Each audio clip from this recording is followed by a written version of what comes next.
Canada में federal जो workers हैं उनकी स्ट्राइक चल रही है। Immigration, refugee and citizenship Canada यानी कनाडा इमिग्रेशन के एम्प्लॉयज भी इसका हिस्सा हैं, साथ में कनाडा रेवेन्यू एजेंसी और तमाम जो फेडरल की बॉडीज हैं जहां पे सारे एम्प्लॉयज काम करते हैं, वो इस वक्त स्ट्राइक पे हैं।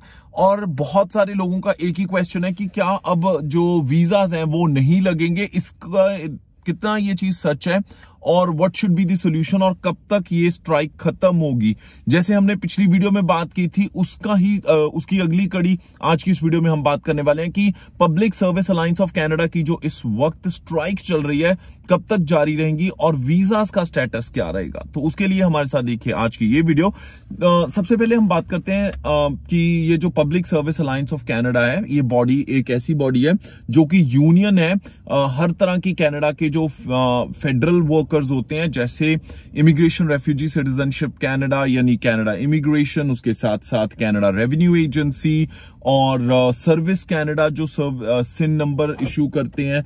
ये सारे जो चीजें हैं ये ज्यादातर विद इन कनाडा की जो बॉर्डर्स के अंदर सर्विस दे रहे हैं वो फेडरल एम्प्लॉयज हैं, उनकी यूनियन है और इस यूनियन ने स्ट्राइक की हुई है। 5वां दिन हो चुका है ऑलमोस्ट स्ट्राइक को और अब तक कोई सोल्यूशन नहीं मिला।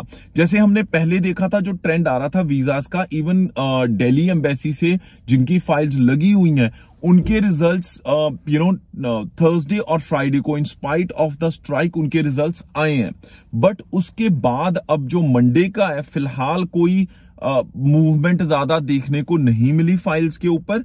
और चाहे जैसे हमने पहले कहा है कि जो दुबई में है एम्बेसी, हांगकांग, फिलीपींस, इंडिया में वीजा प्रोसेसिंग सेंटर्स हैं, अब उनमें जो उनकी काफी ज्यादा जो काम है वो कनाडा के साथ कनेक्टेड जरूर होते हैं, चाहे उन्होंने डिसीजन इंडिपेंडेंटली इंडिया में ही लेना होता है या फिर जिनके स्पाउसल ओपन वर्क परमिट है उनकी प्रोसेसिंग हो रही है, कुछ लोगों के वीजा आए हैं। बट ये बात सच है कि जो कनाडा के पार्ट पे काम होना होता है फाइल पे वो आगे जाके रुक सकता है, क्योंकि जो public service alliance of Canada है उन्होंने ये क्लियर बोला है कि यार हमारे पास इतने फंड्स हैं कि हमें टेंशन लेने की जरूरत नहीं, जब तक गवर्नमेंट हमारी जो रिक्वायरमेंट्स हैं उनको पूरा नहीं करेगी, हमारी सैलरी का जो अप्रेजल्स हैं वो नहीं देगी, या फिर उन्होंने कहा है कि हमें वर्क फ्रॉम होम का ऑप्शन होना चाहिए, ये सारे ऑप्शंस हमें जब तक नहीं देगी तब तक वो स्ट्राइक को खत्म नहीं करेंगे। 5 दिन हो चुके हैं ऑलमोस्ट इस स्ट्राइक को अब तो, और वीकेंड पे भी कुछ खास रिजल्ट्स नहीं आए। हमें यही था कि यार 1-2 दिन में स्ट्राइक खत्म हो जाएगी, बट पिछले 10 साल के अंदर ये सबसे बड़ी स्ट्राइक है, या फिर देखा जाए तो हिस्ट्री ऑफ कनाडा में ही सबसे बड़ी स्ट्राइक मानी जा रही है, जितने नंबर ऑफ एम्प्लॉयज जो स्ट्राइक पे हैं इस वक्त। और माना जा रहा है कि 1 लाख से ज्यादा लोग इस वक्त स्ट्राइक के ऊपर हैं और उनको जो ऐसी भी बात नहीं है कि वो विदाउट जॉब बैठे हुए हैं, उनको $70 पर डे के हिसाब से पे मिलती है, क्योंकि public service alliance of Canada की जो यूनियन है उनके पास अपने फंड्स काफी हैं। तो अब ये चीज कब तक जारी रहेगी और उसकी वजह से ये कहना मुश्किल है, बट हाँ वीजास पे इसका इंपैक्ट जरूर पड़ेगा। जैसे हमने कल की लाइव में भी आपके साथ शेयर किया था कि सोफार जो जिनकी देखा जाए कि पीआर की एप्लीकेशंस है, चाहे वो जो फेडरल की पीआर की एप्लीकेशंस है। अब एक और कैच है, लोग पूछ रहे हैं पाजी मेरी पीएनपी लगी हुई है, प्रोविंशियल नॉमिनी प्रोग्राम, क्या उसके ऊपर भी इंपैक्ट पड़ेगा? मुझे लगता है कि जो प्रोविंशियल नॉमिनी की जो काम होते हैं वो प्रोविंस के होते हैं, राइट। चाहे आपका सीएसक्यू लगा है, चाहे आपकी ओंटारियो की पीएनपी है, आपकी चाहे सस्कैचुअन की पीएनपी है, चाहे आपकी अल्बर्टा की पीएनपी है, उन पे कोई असर नहीं है, क्योंकि वो फेडरल की बॉडीज नहीं है, वो प्रोविंशियल बॉडीज हैं।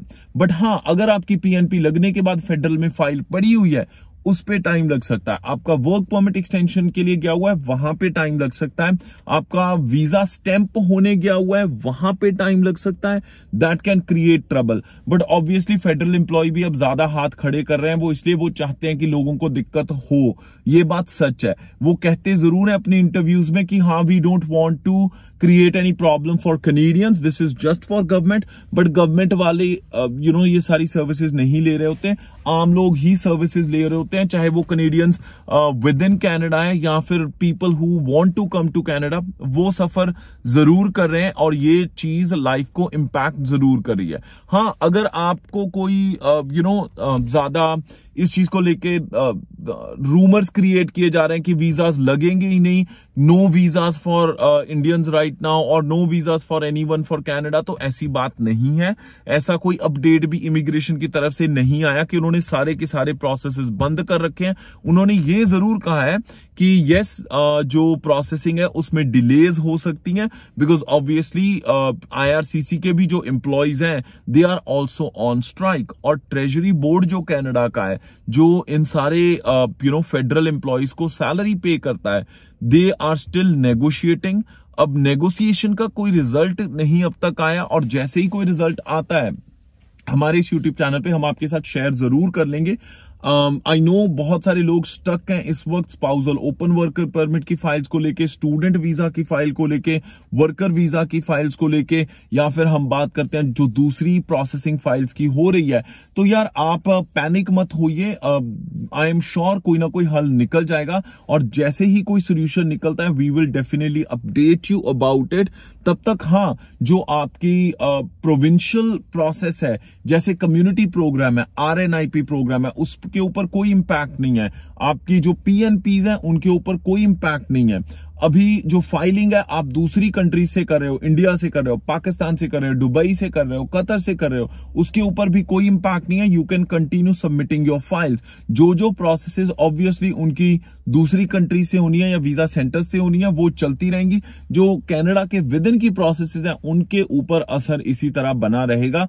अब इस स्ट्राइक को लेके कितना डिलेज होता है, या फिर अगर जो आने वाले टाइम में जो टाइम ड्यूरेशन होती है, जो जिसे कहते हैं कि टर्न अराउंड टाइम, कि कितनी देर में कोई वीजा लगता है या कितनी देर में कोई प्रोसेसिंग होती है आईआरसीसी की, वो अपडेट जैसे ही आता है हमारे पास, अभी तक उन्होंने चेंज नहीं किए अपने प्रोसेसिंग टाइम्स, तो जैसे ही प्रोसेसिंग टाइम्स चेंज होंगे वो भी अपडेट हम आपको इस वीडियो के थ्रू या इस यूट्यूब चैनल के थ्रू हम आपको जरूर आपके साथ शेयर कर लेंगे।